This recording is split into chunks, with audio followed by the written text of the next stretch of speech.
ত্রিপুরা প্রদেশ বিজেপির উদ্যোগে আগরতলা টাউন হলে বিকশিত ভারত মোদি কি গ্যারান্টি নামক কর্মসূচির আয়োজন করা হয়। শুক্রবারের এই অনুষ্ঠানে উপস্থিত ছিলেন পশ্চিম ত্রিপুরা আসনের বিজেপির প্রার্থী বিপ্লব কুমার দেব, বিজেপির রাজ্য সভাপতি রাজীব ভট্টাচার্য সহ মন্ত্রিসভার সদস্যরা এবং বিজেপির কার্যকর্তারা। প্রদীপ জ্বালিয়ে এবং প্রবীণ নেতাদের ছবিতে পুষ্পার্ঘ্য অর্পণ করে কর্মসূচির সূচনা হয়।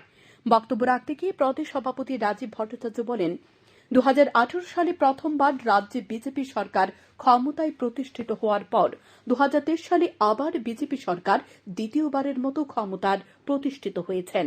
দ্বিতীয় দফার বিজেপির সরকারের প্রথম বছর পূর্তি হয়েছে।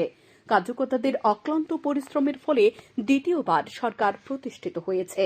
তাই এদিন তিনি সকল স্তরের কার্যকর্তাদেরকে ধন্যবাদ জানান। রাজ্যে সবকটি অর্থাৎ 3,349টি বুথে এবারের লোকসভা নির্বাচনে পদ্মফুল ফোটানোর সংকল্প প্রদেশ বিজেপি নিয়েছে বলে জানান তিনি। দল এই লক্ষ্যে পৌঁছাবে বলে বেশ আত্মবিশ্বাসের সঙ্গে দাবি করেন তিনি। রাজ্যের বিধানসভা নির্বাচনের পর আমরা দ্বিতীয়বারের মতো সরকার প্রতিষ্ঠা করেছিলাম। আর ঠিক এই 8ই মার্চ আমাদের সরকার আজকে বর্ষপূর্তি আমাদের হয়েছে। তাই আমি আপনাদের এই অক্লান্ত পরিশ্রমে 2023-এ দ্বিতীয়বারের মতো সরকার প্রতিষ্ঠা করেছি এবং আমাদের এই মন্ত্রী মহোদয় রাজ্যের মাননীয় মুখ্যমন্ত্রীর পৌরোহিত্যে মন্ত্রিসভা গঠিত হয় আজকের এই শুভ দিনে।